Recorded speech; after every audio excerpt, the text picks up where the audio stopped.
Donc dans cette vidéo, on va parler d'extraction et de séparation d'espèces chimiques.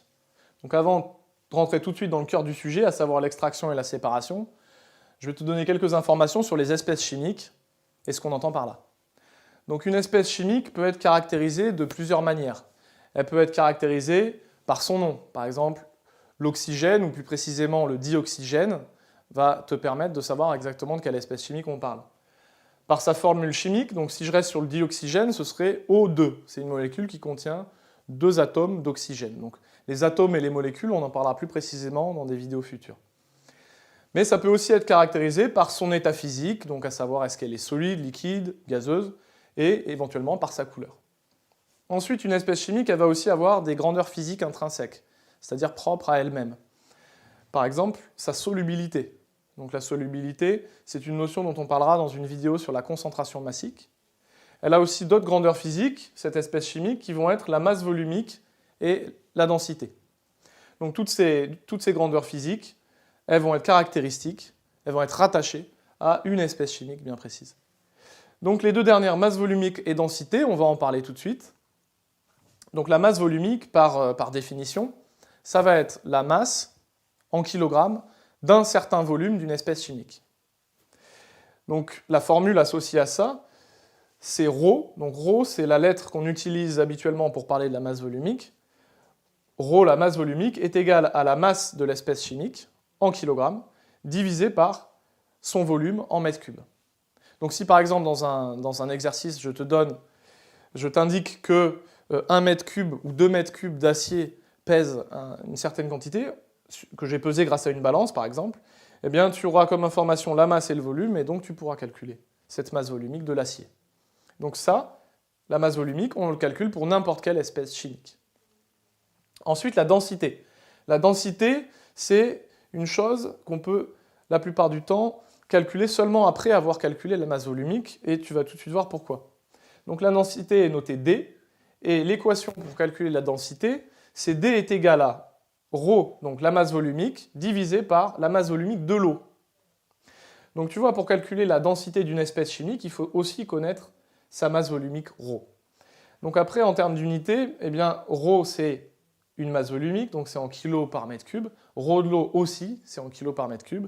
Et quand tu divises deux grandeurs qui ont la même unité, tu te retrouves avec une grandeur qui n'en a pas, qui est adimensionnée, qui est sans dimension. Donc masse volumique, densité. Puis on peut même aller plus loin, on peut mélanger ces deux équations. Et ça va nous permettre de calculer la masse d'une espèce chimique, par exemple l'acier, à partir uniquement de la masse volumique de l'eau, de la densité de l'acier, si on reste sur l'acier, et son volume.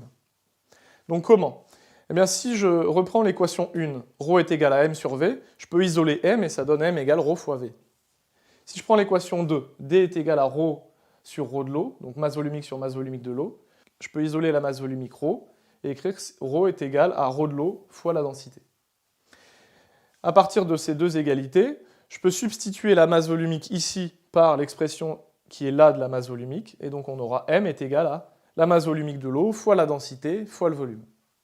Donc ça peut être, tu l'utiliseras, c'est quasi certain, dans certains exercices qui te permettront de calculer la masse d'une espèce chimique, sachant que comme donnée, tu auras son volume et sa densité. Donc là, on vient de voir ce qu'était une espèce chimique et certaines grandeurs caractéristiques des espèces chimiques et comment les calculer.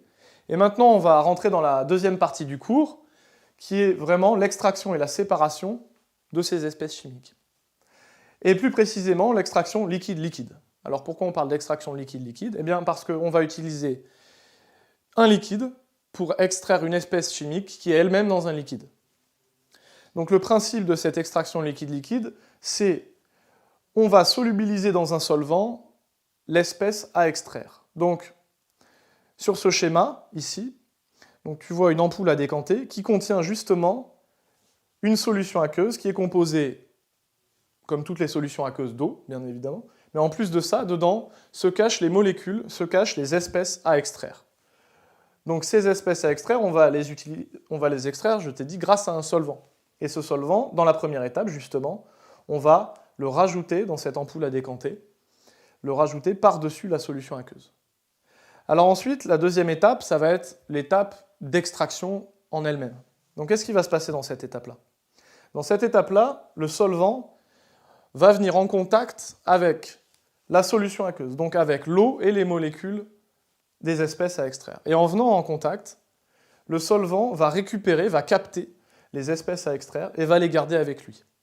Alors évidemment, pour que ce solvant vienne en contact avec les espèces à extraire, il faut bien évidemment agiter. Agiter pour que tout le monde puisse venir en contact les uns des autres. Et c'est ce qui se passe dans la deuxième étape, l'étape d'extraction. On agite et le solvant extrait l'espèce à extraire. Dans la troisième étape, cette fois-ci, on arrête l'agitation, on repose à la verticale l'ampoule à décanter, et là, on va observer deux liquides, l'un sur l'autre, deux phases. Donc on a toujours en bas la solution aqueuse, donc celle-ci, qui est composée d'eau, mais cette fois-ci, qui ne contient plus les espèces à extraire, puisqu'elles ont été extraites. Et dans la partie supérieure, on va trouver le solvant qu'on a utilisé, plus évidemment les espèces qui ont été extraites. Alors pourquoi ces deux liquides sont séparés? C'est parce qu'ils sont dits non miscibles. Non miscibles, ça veut dire que justement, quand on les laisse au repos, ils vont forcément se séparer. Ils ne vont pas pouvoir rester mélangés, ils vont se séparer naturellement. Alors pour savoir qui est au-dessus et qui est en dessous, il faut regarder la densité des liquides. Plus un liquide est dense par rapport à un autre, plus il sera en dessous. Donc là, je t'ai pris un exemple où le solvant est plus léger, entre guillemets, que la solution aqueuse, c'est-à-dire qu'il est moins dense. Mais dans certains exercices, tu pourras parfois trouver une situation inverse, où le solvant se retrouve en dessous de la solution aqueuse. Alors ensuite, pour bien terminer la séparation, comment est-ce qu'on fait? On se retrouve dans l'ampoule à décanter avec les deux liquides. Eh bien, grâce ici à ce robinet, on va pouvoir faire couler les liquides, et donc évidemment, on va d'abord récupérer celui qui est en bas, donc la solution aqueuse dans ce cas-là. Ensuite, on ferme le robinet, on change de bécher, et ensuite on le réouvre, et on va obtenir l'autre phase qui contient le solvant et l'espèce extraite. Et donc à la fin, on va bien se retrouver avec deux béchers, dont un contient l'espèce extraite, ce qui était l'objectif de cette leçon.